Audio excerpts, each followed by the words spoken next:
என்னுடைய பெயர் ஆர்த்தி. நான் ஒரு பெரிய நகரத்தைச் சேர்ந்த பெண். எனக்கு 5 வயதாக இருக்கும் பொழுதே எனது அப்பா, அம்மா விவாகரத்து பெற்று பிரிந்துவிட்டனர். அந்த வயது விவாகரத்து என்றால் என்னவென்றே புரியாத வயது. எனது அம்மா என்னை அழைத்துச் செல்ல முயற்சி செய்யவில்லை. அப்பா தான் வளர்த்து வந்தார். அந்த சிறு வயதில் அம்மாவின் பாசம்தான் அதிகமாக தேவைப்பட்டது. ஆனால் அம்மா ஒரே மகளான என்னை விட்டுவிட்டு வேறொரு இளைஞனுடன் சென்று விட்டார். அப்பா, அம்மா பிரிந்த காரணத்தால் என்னுடைய வாழ்க்கை முற்றிலுமாக மாறுபட்டு விட்டது. யார் என்னை பார்த்தாலும் இவளது அம்மாதான் இவளை விட்டுவிட்டு கள்ளக்காதலனுடன் ஓடிவிட்டாள் என்று பேசிக்கொள்வர். அவர்களின் பேச்சு என் சிறு வயதையும் என் வாழ்க்கையையும் முற்றிலுமாக மாற்றிவிட்டது. என் வாழ்க்கையில் எந்த ஒரு சந்தோஷமும் இருந்ததில்லை. எப்பொழுதும் இனம் புரியாத ஒரு கோபம் மட்டுமே இருந்து வந்தது. இதனால் கோபம் வரும்பொழுதெல்லாம் கையில் கிடைக்கும் பொருட்களை உடைப்பது மட்டுமே வழக்கமாக கொண்டிருந்தேன். சில சமயம் என்னை பற்றி பேசும் உறவினர்களின் மண்டையை உடைக்கலாம் என்று கூட தோன்றும். ஆனால் என்ன செய்வது, என்னால் அழுவதற்கு மட்டுமே முடியும். அம்மா சென்ற பிறகு எனக்கான வேலைகளை அப்பா தான் செய்து வந்தார். எங்களது வீட்டில் சித்தப்பா மற்றும் சித்தி இருந்தாலும் அவ்வளவாக நெருக்கமில்லை. சித்தியும் எப்பொழுதும் அம்மாவை பற்றி தவறாகவே பேசுவார். இதனால் அவருடன் பேசுவதையே நிறுத்தி கொண்டேன். சில சமயம் சித்தப்பா அம்மாவை பற்றி பேசும் பொழுது எனக்கு என்னையும் அறியாமல் கோபம் வந்து அவரிடமும் சண்டையிடுவேன். இதனால் இருவருமாக சேர்ந்து இந்த பைத்தியத்தை வீட்டை விட்டு துரத்தி விடுங்கள், அவளின் அம்மாவிடம் அனுப்பிவிடுங்கள் என்று என் அப்பாவிடம் சண்டையிடுவார். சில வருடங்கள் கழித்து பள்ளியிலும் சேர்த்து விட்டனர். அங்கும் எனது அம்மாவை பற்றி உடன் படிக்கும் பிள்ளைகள் கேலி செய்வர். எனக்கு 9 வயதாகும் பொழுது எனது அப்பா 2வது திருமணம் செய்து கொண்டார். புதிதாக வந்த வளர்ப்பு அம்மாவும் எனக்கு இருந்த கொஞ்ச நஞ்ச நிம்மதியையும் பறித்து விட்டார். எப்பொழுதும் என்னிடம் சண்டையிடுவதும் அல்லது சித்தி சித்தப்பாவிடம் சண்டையிடுவதும் வழக்கமாக கொண்டிருந்தார். இப்படியாக சில வருடங்கள் ஓடியது. நானும் இளமை பருவத்தை அடைந்தேன். என்னுடன் சேர்ந்து எனது கோபமும் வளர்ந்தது. 2ஆம் தரமாக திருமணம் செய்து கொண்ட அப்பாவாலும் நிம்மதியாக இருக்க முடியவில்லை. காரணம், அவரது மனைவியும் சரியில்லாத குணத்துடன் அமைந்து விட்டார். எப்பொழுதும் சண்டையும் சச்சரவுமாக இருந்த அவர் ஒரு நாள் அப்பாவை விட்டு பிரிந்து சென்று விட்டார். அப்பாவும் எப்பொழுதும் கோபமாகவே இருந்தார். காரணம், 2 மனைவிகளும் ஏமாற்றிவிட்டு பிரிந்து சென்று விட்டார்களே என்று. ஒரு நாள் அப்பாவிற்கு ஹார்ட் அட்டாக் வந்தது. பதறிப்போன அனைவரும் மருத்துவமனைக்கு எடுத்துச் செல்ல அங்கே அவரின் உயிரும் பிரிந்து விட்டது. இது என்னை மிகவும் பாதித்தது. ஏனெனில் அந்த வீட்டில் அன்பாக இருந்த ஒரே ஆதரவு அவர்தான். அதன் பிறகு சித்தப்பாவும் சித்தியும் என்னை ஏற்றுக்கொள்ள தயாராக இல்லை. அதை இதை சொல்லி உறவினர்கள் மூலமாக கிராமத்தில் இருக்கும் எனது அப்பாவின் அம்மாவான பாட்டியின் வீட்டில் விட்டுவிட்டனர். எனக்கு கிராமத்திற்கு செல்ல விருப்பமில்லை. ஆனாலும் வேறு வழியும் இல்லை. நானும் கிராமத்திற்கு சென்று வாழ ஆரம்பித்தேன். ஆரம்பத்தில் பிடிக்கவில்லை என்றாலும் பாட்டி வைத்த அன்பும் அக்கறையும் என் எண்ணத்தை சிறிது சிறிதாக மாற்றத் தொடங்கியது.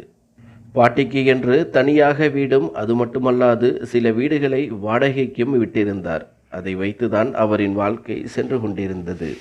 ஆரம்பத்தில் தனது 2 மகன்களான எனது அப்பாவும் சித்தப்பாவும் நகரத்திற்கு சென்று விட்டதால் அதன் பிறகு கிராமத்திற்கு வருவதில்லை. பாட்டிக்கென்று பணமும் தருவதில்லை. ஆரம்பத்திலிருந்தே வீட்டின் வாடகைகளை வைத்தும் தன்னிடம் இருந்த கொஞ்ச நிலங்களில் வரும் வருமானத்தை வைத்தும் தான் அவரின் வாழ்க்கை செல்கிறது. அப்பாவின் தங்கையான ஒரு அத்தையும் அதே கிராமத்தில் தான் வசிக்கிறார். அவரின் திருமணமும் அதே கிராமத்தில் தான் நடந்தது. அவருக்கு ஒரு மகளும் உண்டு. அவளின் பெயர் ராதிகா. அவள்தான் அடிக்கடி பாட்டியை காண்பதற்காக வீட்டிற்கு வந்து அவருக்கு தேவையான உதவிகளை செய்துவிட்டு செல்வாள். இப்பொழுது நானும் சென்று விட்டதால் என்னுடனும் நன்றாக பழகுவாள். நான் கிராமத்திற்கு வந்தது அத்தைக்கு சுத்தமாக பிடிக்கவில்லை. சில சமயம் நேரடியாகவும் சில சமயம் மறைமுகமாகவும் எனது அம்மாவை பற்றி தவறாக பேசிக்கொண்டிருப்பார். நானும் கோபத்தில் பதிலுக்கு பதிலாக அவரிடம் பேசிக்கொண்டிருப்பேன். அப்பொழுதெல்லாம் இவளும் அவள் அம்மாவைப் போல ஓடுகாலிதான் என்று திட்டிவிடுவார். இவளை அவளது அம்மாவிடம் அனுப்பிவிடுங்கள் என்று பாட்டியிடமும் கோபப்படுவார். எனது பாட்டிதான் அவரிடம் சண்டையிட்டு எனக்கு ஆறுதல் கூறுவார். என்னால் பாட்டிக்குத்தான் சிறிதாக மன வருத்தம் உண்டானது. ஆனால் எப்பொழுதுமே என்னை அவர் விட்டு கொடுத்ததில்லை. யார் எதை சொன்னாலும் இவள் எங்களின் குடும்பத்தில் பிறந்தவள், எங்களின் இரத்தம், இவளை நான் தான் வளர்ப்பேன் என திட்டவட்டமாக கூறிவிடுவார். சில சமயம் நானும் யோசிப்பதுண்டு, அம்மா மட்டும் சரியாக இருந்திருந்தால் மற்ற பிள்ளைகளைப் போல நாமும் வளர்ந்து இருக்கலாமே என்று. அப்படி இல்லை என்றாலும் போகும் பொழுது என்னையையும் அழைத்து சென்றிருந்தால் கூட மற்றவர்களின் பேச்சுக்கு ஆளாகாமல் இருந்திருக்கலாமே என்று. அந்த கிராமத்திற்கு வந்தும் என்னால் நிம்மதியாக இருக்க முடியவில்லை. எப்பொழுதும் எனது அறையில் முடங்கி கிடப்பேன். அப்பொழுதெல்லாம் எனக்கு ஆறுதலாக இருப்பது அத்தையின் மகளான ராதிகாதான். அவள் அம்மாவைப் போல இல்லை, அமைதியான குணமும் அன்பாக பேசும் திறனும் பெற்றிருந்தாள். நானும் சில சமயம் யோசிப்பதுண்டு, சிறுவயதிலிருந்தே பாட்டியிடம் இருந்திருந்தால் ராதிகாவைப் போல நானும் அன்பாகவும் பண்பாகவும் இருந்திருப்பேனே என்று. இப்படியே சில வருடங்களில் நான் திருமண வயதையும் அடைந்து விட்டேன். அதோடு சேர்த்து எனது அழகும் கூடியது. பாட்டி என்னை பார்க்கும் பொழுதெல்லாம் அச்சு அசலாக உனது அம்மாவைப் போலவே மிகவும் அழகாக உள்ளாய் என்று கூறுவார். பாட்டியிடமிருந்து ஒரு முறை கூட எனது அம்மாவை பற்றி தவறான வார்த்தைகளை கேட்டதில்லை. சொல்லப்போனால் அவர் மட்டும்தான் அம்மாவை பற்றி நல்ல முறையில் பேசுபவர். சிறிது சிறிதாக திருமணத்திற்கான வரன்களும் வரத் தொடங்கியது. எனது வயதில் இருந்த ராதிகாவிற்கும் வரன்கள் வரத் தொடங்கியது. ஆனால் அவளை விட நான் அழகாக இருந்ததால் என்னை பெண் பார்க்கவே வந்தவர்கள் விரும்பினர். இதனால் என் மேல் இருந்த அத்தையின் கோபம் இன்னும் அதிகமானது. ராதிகாவை பாட்டியின் வீட்டிற்கு அனுப்புவதையே நிறுத்திவிட்டார். அது மட்டுமல்லாது எனது பாட்டியிடம், உனது பேத்தி உன் மருமகளைப் போல ஆண்களை மயக்கி விடுகிறாள், ஒரு நாள் இல்லை என்றாலும் ஒரு நாள் உனது முகத்தில் கரியை பூசி விடுவாள் என்று பாட்டியிடம் சண்டையிட்டு சென்றார். பாட்டியும் அவரை சமாதானம் செய்து ராதிகாவை தன்னுடனேயே வைத்துக்கொள்ள ஆசைப்பட்டார். ஆனால் அத்தை அதற்கும் சம்மதிக்கவில்லை. பாட்டி எனது திருமணத்தை எவ்வளவு சீக்கிரம் நடத்திவிட முடியுமோ அவ்வளவு சீக்கிரம் நடத்திவிட நினைத்தார். காரணம், அவர் உயிரோடு இருக்கும் பொழுதே எனது திருமணம் நடந்தால்தான் என்று அவருக்கு தெரியும். திடீரென அவர் இறந்துவிட்டால் எனக்கு ஒன்றும் கிடைக்காமல் அனாதையாகி விடுவேன் என்றும் அவருக்கு தெரியும். அதன் பிறகு சில திருமண வரன்களும் வந்தது. ஆனால் பெண் பார்த்துவிட்டு சென்ற பிறகு வேண்டாம் என்று கூறிவிடுவர். காரணம், என்னை பற்றி அந்த கிராமம் முழுவதும் எனது அத்தை கூறிவிட்டார். நானும் எனது அம்மாவைப் போல குணம் உள்ளவள் என்றும், அவளை திருமணம் செய்து கொண்டால் உங்கள் குடும்பம் நாசமாகிவிடும் என்றும் இல்லாத ஒன்றை பற்றியும் கூறியுள்ளார். இதனால் அந்த கிராமத்தில் என்னை திருமணம் செய்து கொள்ள யாரும் முன்வரவில்லை. அவரின் நடவடிக்கைகளை பார்த்து பாட்டிதான் கவலையடைந்தார்.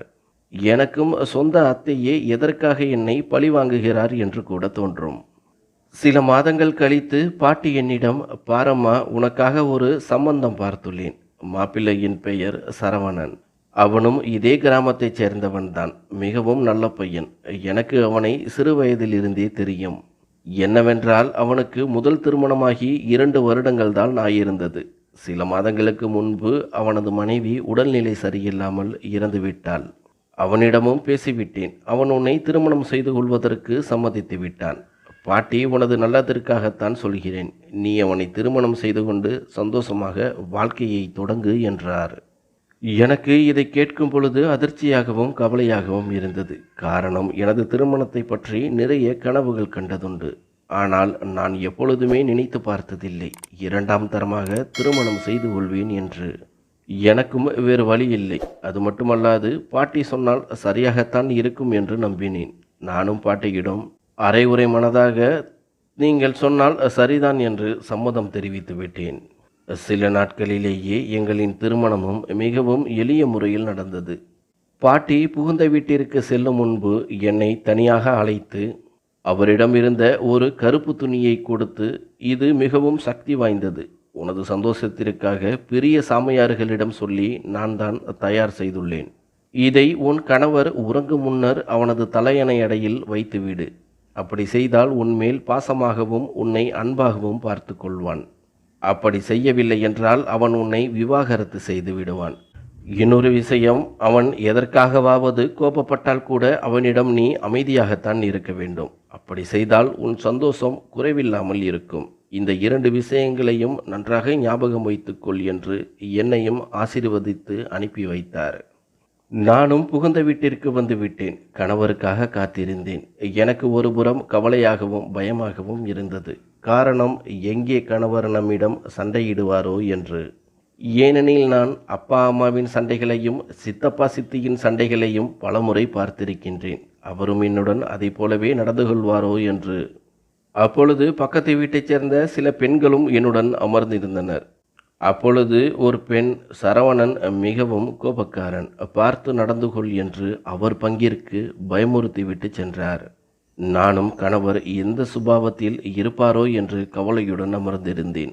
சிறிது நேரத்தில் கணவரும் அறைக்குள் வந்தார். அப்பொழுது என்னிடம் எதுவும் பேசவில்லை. முகத்தை சற்று கோபமாக வைத்துக்கொண்டு, எனக்கு சற்று களைப்பாக உள்ளது என்று நீ நினைக்கும் எதுவும் நடக்காது, போய் படுத்து உறங்கு என்று அதட்டும் தோணியில் கூறினார். எனக்கு ஒரு நிமிடம் அதிர்ச்சியாகத்தான் இருந்தது. அவரும் சில நிமிடங்களிலேயே உறங்கிவிட்டார். அதன் பிறகு நான் தான் கவலையுடன் சிறிது நேரம் அமர்ந்திருந்தேன். அப்பொழுதுதான் பாட்டி கொடுத்த கருப்பு துணியின் ஞாபகம் வந்தது. உடனடியாக பையிலிருந்து எடுத்து அவரின் தலையணைக்கு அடியில் வைத்தேன். பின்பு நானும் எப்பொழுது உறங்கினேன் என்று தெரியவில்லை. மறுநாள் காலை எனக்கு முன்னரே கணவர் எழுந்து விட்டார். கணவர் பிறகு என்னிடம், நேற்று இரவு எனக்கு மிகவும் களைப்பாக இருந்தது, அதனால்தான் உன்னிடமும் சரியாக பேச முடியவில்லை, என்னை மன்னித்து விடு என்று அன்பாக பேசத் தொடங்கினார். பின்பு அங்குள்ளவர்களை பற்றியும் பக்கத்து வீட்டில் உள்ளவர்களை பற்றியும் ஒவ்வொன்றாக பேசிக் கொண்டிருந்தார். அவர் பேச பேச எனக்கு ஆச்சரியமாக இருந்தது. இரவில் பார்த்த கணவர் இப்பொழுது வேறு மாதிரியாக தெரிந்தார். நானும் ஒரு கட்டத்தில் இது பாட்டி கொடுத்த கருப்பு துணியின் அதிசயம்தான் என்று நம்ப தொடங்கினேன். இப்படியாக எங்களின் திருமண வாழ்க்கையும் சில மாதங்களை கடந்துவிட்டது. நான் வாழ்க்கையில் அதிகமாக சந்தோஷம் ஏதும் அனுபவிக்காதவள். ஆனால் இந்த சில மாதங்களில் கணவருடன் மிகவும் சந்தோஷமாக இருந்தேன். கணவர் என்னை அளவுக்கு அதிகமாகவே நேசிக்கத் தொடங்கினார். நானும் அவருடன் நெருக்கமாகவும் அவரை விட்டு பிரியாமலும் இருக்கவே ஆசைப்பட்டேன். சில நாட்கள் கழித்து நானும் கர்ப்பமடைந்தேன். அந்த விஷயத்தை கணவரிடம் தெரிவிக்க அவரும் அளவில்லாத சந்தோஷமடைந்தார். முன்பை விட அதிகமாக என்னை கவனித்து கொண்டார். வீட்டில் உள்ள அனைத்து வேலைகளையும் அவரே பார்க்க தொடங்கினார். அவரின் அன்பு என்னை மெய்சிலிர்க்க வைத்தது. நானும் பாட்டி சொன்னது போலவே தினமும் அவரின் தலையணைக்கடியில் துணியை வைத்துவிட்டு தான் படுப்பதை வழக்கமாக கொண்டிருந்தேன். ஒரு நாள் கணவர் உறங்குவதற்கு முன்பே அசதியின் காரணமாக உறங்கிவிட்டேன். அன்று அந்த கருப்பு துணியை வைப்பதற்கும் மறந்துவிட்டேன். மறுநாள் எழுந்து பார்க்கும் பொழுதுதான் ஞாபகம் வந்தது. அதை நினைத்து நான் பெரிதும் கவலையடைந்தேன். காரணம், அந்த கருப்பு துணியை வைக்கவில்லை என்றால் கணவர் என்னை விவாகரத்து செய்து விடுவார் என்று பாட்டி கூறியிருந்தார். நானும் குழம்பி போய் என்ன செய்வதென்று புரியாமல் சிறிது நேரம் வரை அமைதியாக அமர்ந்திருந்தேன். பிறகு தூக்கத்தில் இருந்து எழுந்த கணவரும் நான் கவலையாக இருப்பதை கவனித்தார். என்னிடமும் என்னவென்று விசாரிக்க நானும் உடல்நிலை சரியில்லை என்பதை போல பதில் கூறினேன். அவரும் ஒன்றும் பேசாமல் அமைதியாக இருந்து விட்டார். பிறகு சிறிது நேரம் கழித்து, உனக்கு வேண்டிய துணிமணிகளை எடுத்து வை, நான் உன்னை உனது பாட்டியின் வீட்டில் விடப்போகிறேன் என்றார். ஏற்கனவே குழப்பத்தில் இருந்த எனக்கு அவர் கூறியதை கேட்டு மேலும் அதிர்ச்சியாகவும் கவலையாகவும் இருந்தது. காரணம், எங்கே அவர் என்னை விவாகரத்து செய்து விடுவாரோ என்று. நானும் ஒன்றும் பேசாமல் அமைதியாக அமர்ந்திருக்க, பின்பு கணவரே கோபத்துடன் சில துணிமணிகளை பையில் எடுத்து வைத்து உடனடியாக கிளம்பு என கோபப்பட்டார். நானும் என்ன செய்வதென்று புரியாமல் கிளம்பிவிட்டேன். அவரும் சொன்னது போலவே பாட்டி வீட்டில் விட்டுவிட்டு சென்றார். போகும்பொழுது அவரிடம் எப்பொழுது என்னை அழைக்க வருவீர்கள் என்று கேட்க, அதற்கு பதில் ஏதும் கூறாமல் கோபமாக சென்று விட்டார். இது எனக்கு மேலும் கவலையை அளித்தது. என்னை பார்த்த பிறகு பாட்டியும் மிகவும் சந்தோஷமடைந்தார். நானும் கர்ப்பமாக இருக்கும் விஷயத்தை அவரிடம் சொல்ல அவரும் மிகவும் சந்தோஷமடைந்தார். பிறகு சில நிமிடங்கள் வரை பேசிக்கொண்டிருந்தோம். பாட்டியும் எனக்கு பிடித்தமான உணவு வகைகளை செய்து கொடுத்தார். இருந்தாலும் என் மனதில் இருந்த கவலை என் முகத்தில் தெரியவே பாட்டி அதை பற்றியும் கேட்க ஆரம்பித்தார். அவர் அப்படி கேட்டதும் எனக்கு தானாகவே அழுகை வந்தது. பின்பு பாட்டியை கட்டிப்பிடித்து கொண்டு, பாட்டி, நீங்கள் சொன்னது போலவே செய்து வந்தேன். ஆனால் நேற்று அந்த கருப்பு துணியை எனது கணவரின் தலையணை அடியில் வைப்பதற்கு மறந்துவிட்டேன். அதனால் கணவர் என்னை இங்கு விட்டுவிட்டு சென்று விட்டார். எனக்கு பயமாக உள்ளது. என்னை விவாகரத்து செய்து விடுவாரோ என்று கூறினேன். பாட்டியும் அதை கேட்டுவிட்டு சில நிமிடங்களுக்கு பிறகு சிரிக்கத் தொடங்கினார். எனக்கு குழப்பமாக இருந்தது. எனது கவலைகளை பற்றி சொல்லும் பொழுது எதற்காக பாட்டி சிரிக்கிறார் என்று. பிறகு என்னிடம், பாரம்மா, அந்த துணியில் மந்திரமும் இல்லை, தந்திரமும் இல்லை. நான் உன் மன ஆறுதலுக்காக கொடுத்தது அவ்வளவுதான் என்றார். பின்பு அவராகவே, திருமணத்திற்கு முன்பு நீ மனக்குழப்பத்துடனும் கோபத்துடன் அதிகமாக காணப்பட்டாய். எப்படி சொல்லி புரிய வைப்பது என்று தெரியாமல் தான் உன்னிடம் அந்த துணியை மந்திர சக்தி உள்ளது என்று கொடுத்தேன். இரண்டாவது, உன்னை கோபப்பட வேண்டாம் என்றும் கூறினேன். அதற்கு காரணம், எந்த ஒரு வீட்டிலும் சண்டை சச்சரவுகள் இல்லாமல் இருக்காது. ஒருவர் கோபப்படும் பொழுது மற்றவர் அமைதியாக இருக்கும் பட்சத்தில்தான் அவர்களுக்குள் எந்த பிரச்சனையும் வராது. கோபப்பட்டவரும் சிறிது நேரத்திலேயே தான் செய்தது தவறுதான் என்பதை புரிந்து கொள்வார். இருவரும் கோபப்பட்டு சண்டையிட்டு கொண்டிருந்தால் அந்த வீட்டில் நிம்மதி என்பதே இருக்காது. உனது அப்பா அம்மாவைப் போல உனக்கும் ஆகிவிடக்கூடாது என்றுதான் அதை போல செய்தேன் என்றார். அனைத்தையும் கேட்டுக்கொண்டிருந்த எனக்கு ஆச்சரியமாகவும் அதிர்ச்சியாகவும் இருந்தது. காரணம், எனது அப்பா அம்மாவை பற்றி பாட்டி இதுவரை எதுவும் கூறியது இல்லை. பின்பு அவராகவே எனது அம்மாவை பற்றி கூற ஆரம்பித்தார். உனது அம்மா மிகவும் நல்லவள், நல்ல அழகாகவும் இருந்தாள். ஆரம்பத்தில் இருவரின் வாழ்க்கையும் சந்தோஷமாகத்தான் சென்றது. ஆனால் உனது அப்பாவிற்குத்தான் அவளின் அழகை நினைத்து கவலையடைந்தான். காரணம், அவன் அந்த அளவிற்கு அழகில்லை. எங்கே தனது மனைவி அழகு இல்லாத என்னை விட்டுவிட்டு வேறு யாருடனையாவது சென்று விடுவாளோ என்று சந்தேகப்பட ஆரம்பித்தான். அப்பொழுது சிறு சந்தேகத்தால் உனது அம்மாவிடம் கோபப்பட ஆரம்பித்தான். இப்படி அவர்களுக்குள் சிறிது சிறிதாக சண்டை வரத் தொடங்கியது. நாளடைவில் அதுவே பெரிதாகி அவளை அடிப்பதற்கும் ஆரம்பித்து விட்டான். நானும் அவனிடம் எவ்வளவோ சொல்லி பார்த்தேன். ஆனால் எதையுமே அவன் கேட்கவில்லை.